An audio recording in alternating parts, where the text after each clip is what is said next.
Sahibzade, the beautiful sons of Guru Gobind Singh Ji, who were not just only the sons of Guru Gobind Singh Ji by birth, but they showed it by actually giving qurbaniyan and their sacrifices.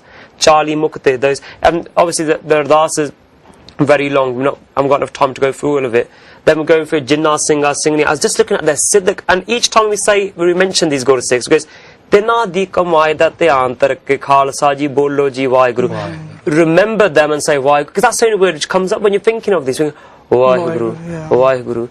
And that's what, because it's amazing. It's just amazing. And I just felt, when I felt lonely, what I mean, and it just is that when you start this process, and a lot of youth, they're very lazy. They'll basically say, and they'll just speak to a Kalbruk, but when you actually do the formal Ardas, it puts you in a different zone. It puts you in a different level, a different mindset. Because like you said, you're going through it. But it's the same like your Nitnem. You can do it parrot fashion and rush through it. If you do it, because once a Guru Sikh told me, they goes, we were talking about a real Amritdhari, and they said to me, a real Amritdhari, oda roj Amrit banda inside of him. And the same, Jidda Panja Pyare ne Amrit banaya, the same Panj Baniya, you're doing the same Abhyas. Maharaj himself puts his hand on your head. And that's what a real Nitnem is really about. Satguru Hoy Dayal, all of us have the parrot fashion Nitnems in our lives.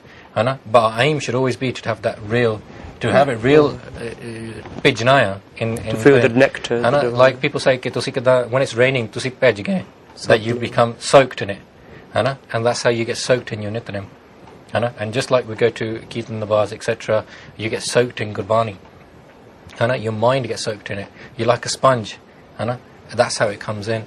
And I think, just because I think we're getting near the end, I just thought I'd mention a little story.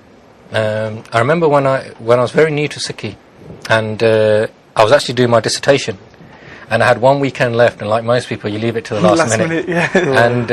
And I really always used to listen to this Guru Sikh called Tejinder Singh Dulla, and I've never heard him live, and he was apparently coming to UK that weekend, and I thought, Ranswai dissertation, what shall I do? And I thought, people saying to me, just get your dissertation done, billah ho juga. But I just had this thing inside me, and I went to that Ranswai, sat through it all night, and got home extremely tired, started on my dissertation straight away, carried on working all through the day, and it was so much last minute stuff, I carried on working through the night, so I hadn't slept. And I was driving to university, and we had this thing that if you don't get it on at a certain time, they stamp it as late, and you get a lower percentage. And I was like, oh, inna hard kam kita hai, and utte fir assi pahunch gaye, and I'm just going to get that stamp now. And I got there at 9:10, 9 was the deadline. And they said the machines had broken, and everyone's been given till 12 o'clock, to get their dissertations bound and put in the thing.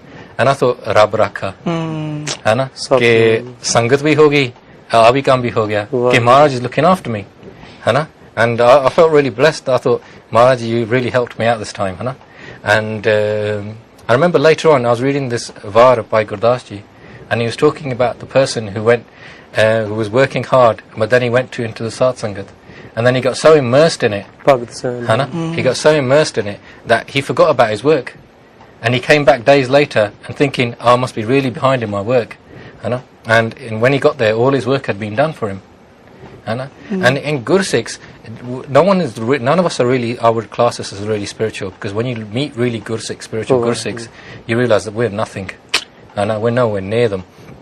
But I think anyone who starts walking that path and starts doing Ardas properly and taking their Hukamnama properly, Maharaj himself will start putting his hand on their head.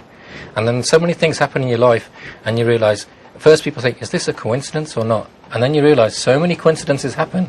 There's no coincidences anymore. Maharaj Rabbi Rakhda Sada at all times. And he always does what's the best for us. And anyone who's ever felt that in their life, they will never go back. I don't believe that person will ever go back to a life without Guru. Because once you feel that protection of Guru inside you, once you feel that hand on top of your head, you can never leave that behind.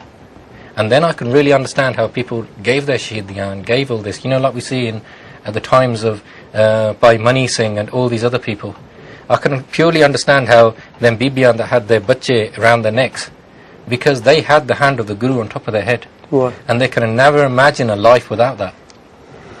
And so we're digressing a bit, but slowly. But all of this starts, all of this process, all this journey, all starts with Ardas. Yeah, I mean, I think we'll have to take a wrap here. We just end with, as we are ending this show now, we just end with a few tips which people can do as a big summary. I think Baji Vijay Singh. I would just say, first of all, I think we're talking about the Panthik Ardas and how wonderfully it's been compiled, everything. Firstly, in order to appreciate the Panthik Ardas, and when you say it, really feel it, you need to understand Sikh history. So you need to understand the lives of the Panj Pyare, the lives of the Char Sahibzade, the Qurbaniya that they've given, the Qurbaniya of the Jali Mukte.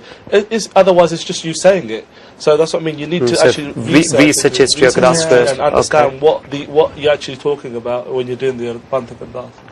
Baji Vijay Singh, we have one tip, just to ask one's research history. I would say the key important thing is don't talk about Sikhi in terms of just leave it as a conversation, leave it as a philosophy, etc. Live Sikhi practically, and then you really experience Sikhi.